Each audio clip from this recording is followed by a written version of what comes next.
तुला शिकवीन चांगलाच धडा या मालिकेच्या आजच्या भागात आपण पाहणार आहोत. चारुलता आणि चारुहास यांच्या लग्नाचे विधी सुरू असतात.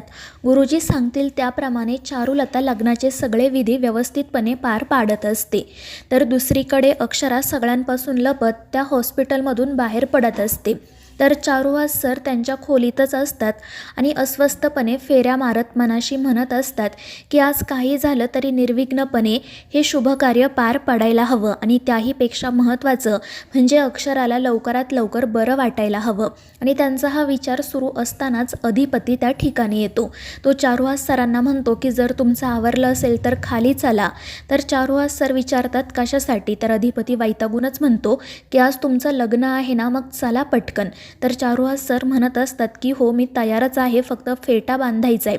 तर अधिपती म्हणत असतो की ठीक आहे, मग लवकर तुम्ही तयार व्हा आणि खाली जाऊन काही गोंधळ घालू नका, खाली पाहुणे रावळे आले आहेत. तर चारुहास सर म्हणत असतात की मी काय गोंधळ घालणार आहे अधिपती.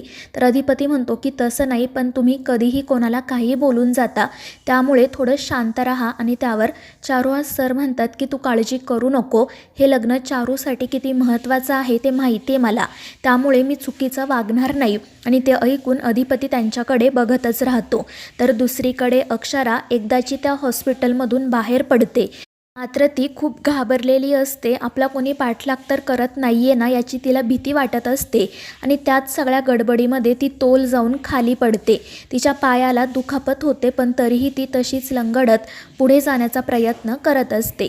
तर दुसरीकडे चारुहास सरसुद्धा तयार होऊन खाली येतात आणि मग त्यानंतर लग्नाच्या इतर विधींना सुरुवात होते.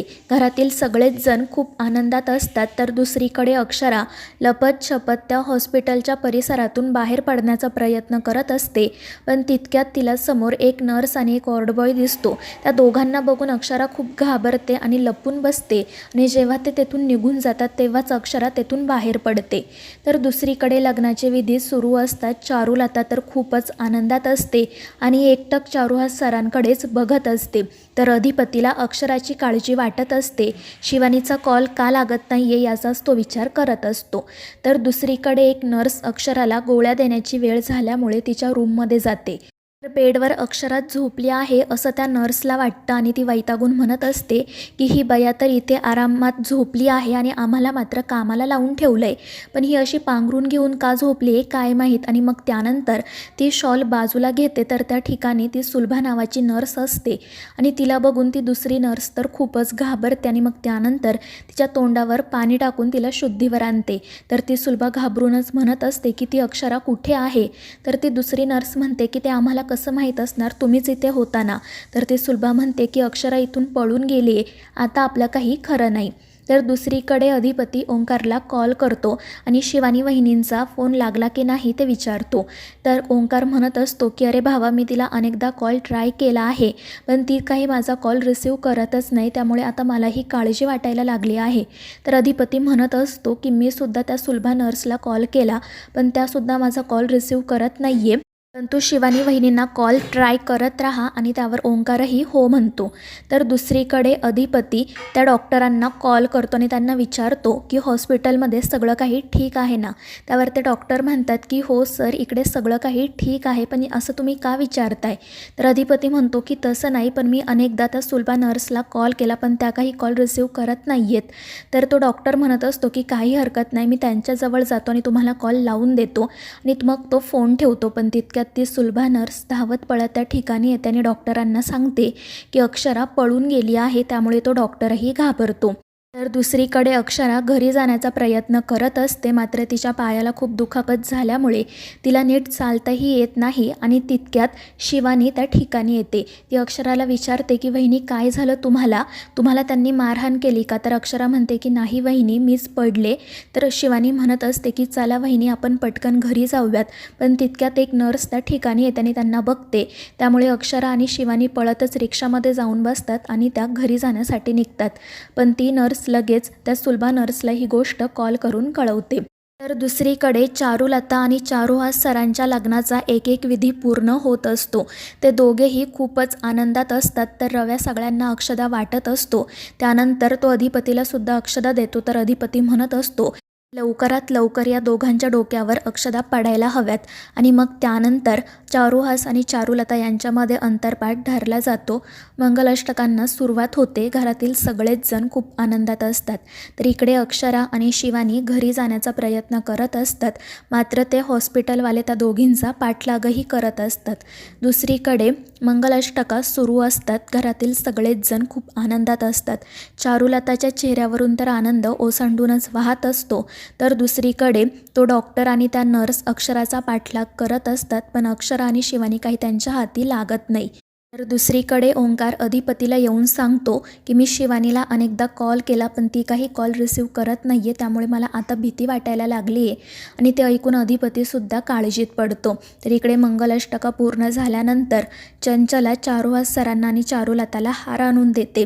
ते दोघेजण एकमेकांच्या गळ्यात हार घालतात.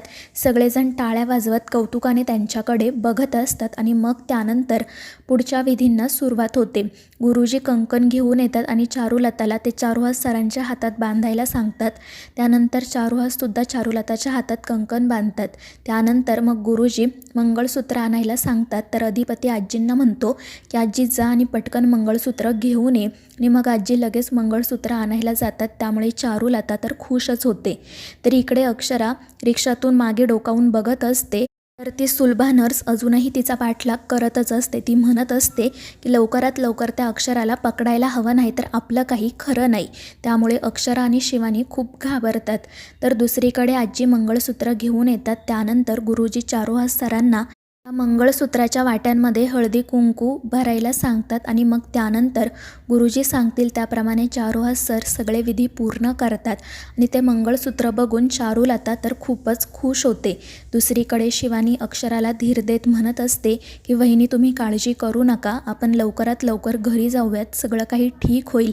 आणि त्यावर अक्षराही हो म्हणते. मात्र तो डॉक्टर आणि ती नर्स काही त्या दोघींचा पाठलाग करणं सोडत नाही.